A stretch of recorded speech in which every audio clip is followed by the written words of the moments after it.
Welcome to the second episode of Road to Scratch Before 50. In today's episode, I want to cover some of the things I'll be tracking as I go about this journey. Now, there's going to be three different areas. One is going to be the physical. As a strength and conditioning coach and nutritionist for golfers, I'm going to probably go a little bit deeper into the weeds with this category, and hopefully you guys can take something from this and improve your own game. The second is going to be golf related. I'm going to visit with my golf teaching professional and identify some of the things that he wants me to track throughout the course of this year on the golf course. And finally, there's going to be some body composition goals here as well, which I didn't really mention in the first video, but I figured since I'm doing this journey, I might as well go all in. With regards to the physical, it's extremely important. As a strength and conditioning coach, I have two main jobs. One is to reduce your risk of injury, so you are available to practice and play whenever you choose. You are no good to anybody if you are not available to step on the playing field. The second is to improve your performance, to increase your club head speed and distance. So the things I'm going to be tracking here are to basically help both those areas. So the first thing when somebody comes to see me when they're new is we go through a battery of tests to identify mobility and stability and how well they disassociate their lower body from their upper body. And I'm not going to go through all the tests here today with you. I might do that at a different time. But I just wanted to make note of there's four main rotary centers in each of our bodies: the neck, the shoulders, the thoracic spine, and the hips. And for myself, even though I pass all these tests, I do have some areas I need to monitor as I go through my training as well as my golf, especially if I'm playing or practicing on back-to-back days. And so the first area is my neck. And so again, I passed the test. However, I have some tightness in my trail side, which is my left side, me as a lefty golfer, neck. And so I just got to make sure that I always monitoring that stiffness and pain. If I need to warm it up a little bit more, fine. If I need to stretch a little bit more, that's totally fine as well. The next one is shoulder external rotation. Extremely important, especially in the trail arm, to shallow the club and to make sure the club is on plane. And we're looking for a shoulder to rotate so your forearm is basically in line with your seam of your shirt or your spine angle. Now, when I first started playing golf, I'm actually a righty thrower. I grew up throwing right-handed baseball and football. And when I started playing golf, my shoulder external rotation was about here. And we're looking to get to about here, in line, again, with the spine or the seam of my shirt. It took me about 3 months to go from here to here. And then since then, I haven't really worked too much on it. I do add some things to my warm-up to just make sure that things are moving nicely. And now I'm pretty much beyond that line. So this is ideally where we want to be, if not even further. Okay, so I might even try to work on improving that as I go about this journey. The third one here is thoracic rotation. So just sitting on the front edge of a chair and having a club across my shoulders, go ahead and rotate. I rotate well in both directions. I'm a little bit tighter going to my right, and we all kind of find that we have one side that's a little bit better than the other. And then finally, the hip internal and external rotation test. And this is the internal rotation test I'm showing you here. I pass it, but barely. And some days I actually don't pass it. But again, it's one of those things that if I can add a few extra drills, or add drill, I should say, into my golf warm-up, I'm usually pretty good. If I retest it, I probably pass it. So for me, even though I pass all four of these rotary center tests, I have to constantly do some maintenance to make sure that my neck pain is at bay, my shoulder stays mobile, and my hips, especially my internal rotation, stays mobile as well.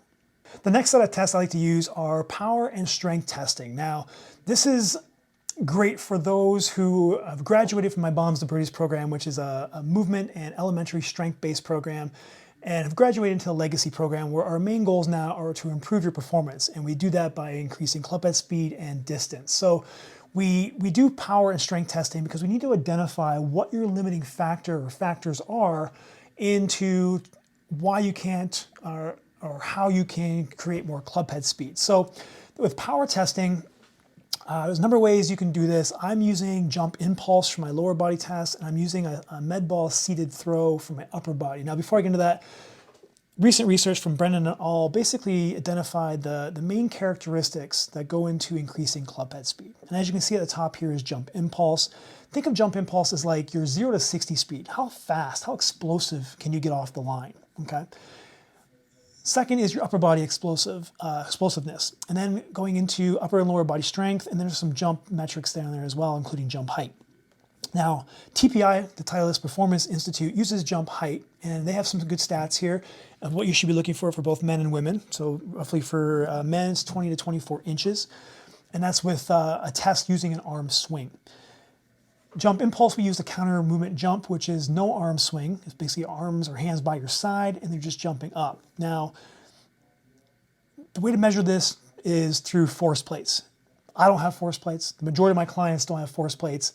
And so what I use is an app called My Jump Lab. And in that, you film yourself jumping, and it actually measures your jump height, but it also measures your net impulse. Now, unfortunately, net impulse is different from what the force plates give you, which is positive impulse.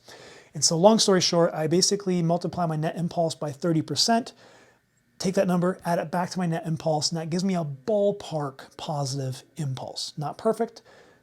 I don't care, it doesn't need to be, just I want to figure out where I'm at on this chart. And then back in May I did this, let me just check my notes here.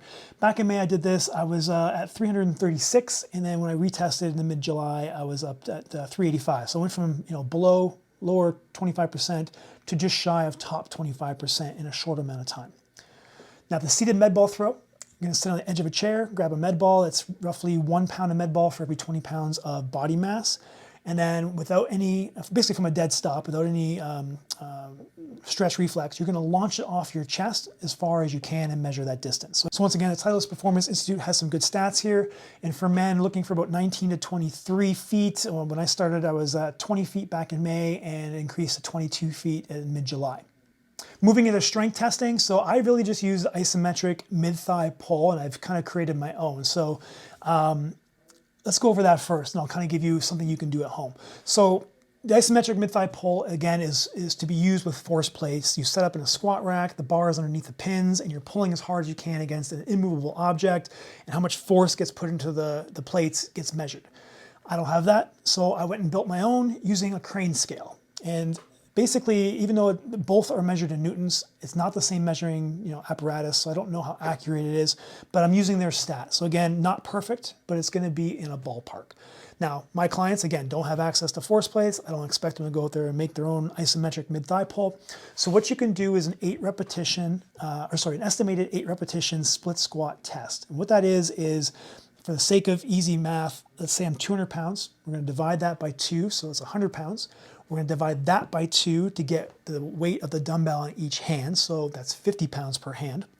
And that's what we're going to work our way up to. I want to start out and get a few warm-up sets in. So if 50 is our goal, then maybe go to like 35 or 40 first. You're going to do 2 repetitions, and then after those 2 repetitions, you're going to ask yourself, can I get 8 reps? If the answer is no, then stop the test and you got to get stronger. If the answer is yes, then okay, great, continue on the test. Maybe go to 35 or to 40 now. Same thing, 2 reps, stop, ask yourself, could I get to 8? If the answer is yes, go on to 45. Same thing, answer is yes, go on to 50. Now this is where it's all, for all the marbles. If the answer is no, then obviously you need to get stronger. If the answer is yes, cool, you don't need to go any further. This is the bare minimum that we need from a strength standpoint. So again, bare minimum. Doesn't mean you stop training, doesn't mean you stop trying to get stronger lower body, doesn't mean you stop squatting or deadlifting. It's the bare minimum. And I believe, if I remember correctly, it's roughly for like a 260 to 280 drive. Okay, so that's kind of, if you can do that, that's kind of the number that you're looking for. Next is our club head speed. So I started the stack system back in May. Went through the foundations program for roughly 12 to 14 weeks and increased my stack speed about 12 miles per hour. I increased my range speed with the ball about 8 miles per hour, and I basically increased my on-course speed by about 4 miles per hour. That's kind of the numbers I saw. So I went from 104 to 108 on course, again 112 on the range when I'm getting after it, and my stack speed about 12 miles per hour. I have since moved into the next phase. So if you're familiar with Stack, for me, basically the AI calculated that I should be in the speed spectrum phase, and I'm only about 4 or 5 sessions in there. So that's kind of what I'm working towards right now. So driver club head speed, again, about 108. Ball speeds like high 150. So there's definitely some technique things that need to be worked on. 7 iron, I believe, last time I looked was 86 to 88 miles per hour with like mid 130 ball speed. So again, there's definitely some technique that we need to work on. The next category is, what am I tracking on the golf course? And so I sought out my golf teaching professional, Adam Steinshifter from Lookout Country Club here in Fonthill, Ontario, Canada.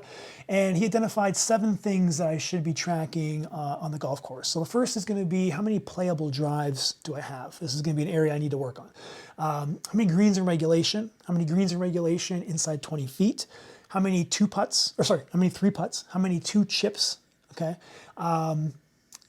Doubles, triples, or worse, and any penalty strokes. Okay, so those are the 7 things that I'm tracking currently, and I'm going to share a clip basically of our conversation of what the next step is, going from a 16 handicap down to a 10 handicap, and what that's going to include. I'm looking at that like, okay, what does a 10 handicapper do versus what I do right now? Yeah, what would those be? I guess obviously not losing balls is probably a big one.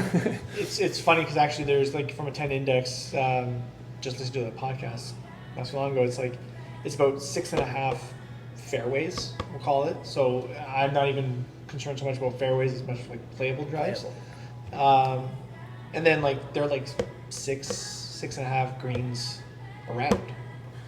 So that's like fairly doable. Yeah, I think right? so. And again, and then if you're chipping, 50% scrambling rate on those 12, like maybe it's 6 bogeys, hope you don't putt even, like it's one of those ones where it's like less is kind of more, right? So if we only get, so say we hit 6 greens and we don't 3-putt any of those. Yeah. And if we just miss greens in regulation, we only get half those up and down, like that's 6 shots, right? So you're 6 over par, 78, like in essence that seems fairly simple, but we know how that goes. I know, we know how that goes, right? So it's just, I think when you break it down sometimes like that, it's just trying to figure out like, how does that work out, right? And I think the running of it too, like it's just figuring out what do you feel, right? And it's also too, as you're playing it, like you say, if you really feel like, hey, I play my best golf when I am very strong off the tee, maybe that's more of a priority than the stats are playing, right? I want you to feel comfortable out there. I want you to do it. I can't just always tell you, hey, this is what the numbers say you should do it, right? Like at the end of the day, you're the one that's hitting those shots, feeling comfortable. And even from our conversations, like some of those maybe previous rounds, and maybe we're a little biased because those last few rounds have not been good driving. It's one of those ones where like, if I'm always hitting 3 off the tee, punching out to hit 3 from the fairway, like, yeah, I'm not gonna get down to a 10, right? So like, if you're already a stroke to 2 strokes behind on a hole, yeah, you better hit your iron shot pretty close. You better make every putt to just have a chance, right? So if we can feel more comfortable to hit your approach shots, which again right now seems to be a strength, Feel pretty good. but if we can never get to that strength, yeah, it's tough. That's exactly what I felt yesterday. Yeah. Just like I never got to a point where I hit one fairway, and so I was like, okay, well now I can play. I feel comfortable pulling the 7 iron and go. Yeah, I never even got there. It was just 17 holes of frustration. The final category is body composition. So this isn't really so much to improve my golf performance or to help me get to scratch. However, it will in a way. And it will vary a little bit because I'm not somebody who stays at a same weight all the time. There's different goals, different seasons that I have. And so right now, my goal between now and the end of the season, or when I start my off-season training, which I'm going to start a month early. So I'm going to start in October 1st. I'm still going to play golf in October. I'm just not concerned that if I'm a little bit sore walking in the tee box, that's okay. So the reason why is because I want a good 3 months of training to try to increase my body weight and my muscle mass specifically. So between now and October 1st, I'm trying to just basically lose as much body fat as possible. When I came into the season, I was about 230 and went through a kind of a fat loss phase. I'm about 220, 218 right now. I was at close to like 20% body fat, and I'm at basically 18.5% right now, which didn't move as much as I would like. So not the end of the world. It's scale measurements, and it's a BMI or a bioimpedance scale. What I am measuring though is waist measurement, and there's a caveat to that. A waist measurement is actually 1 inch above the belly button. As you can see from my photos here, my problem areas are 1 inch below the belly button. So that's kind of where I'm measuring my love handle area.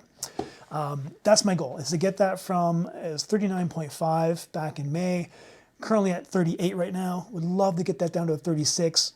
Probably not going to get there, but as close as I possibly can would be great by October 1st. Like I said, October 1st to January 1st, we're going to try and increase my muscle mass. I'll go over why I'm doing that in a later video. And then probably tentatively in January 1st going forward, it'll probably be more of a fat loss phase. We'll see how it goes. We'll see how progress goes over the course of fall going into winter. Okay, that's pretty much it, guys. I appreciate you. Again, if you are interested in fitness, this is really going to be probably a really good series for you to watch and pull things from to improve your own golf game. So I really appreciate if you like this video. If you don't want to miss future videos, find the sweet spot of that subscribe button. And as always, until next time, get strong if you want to play long.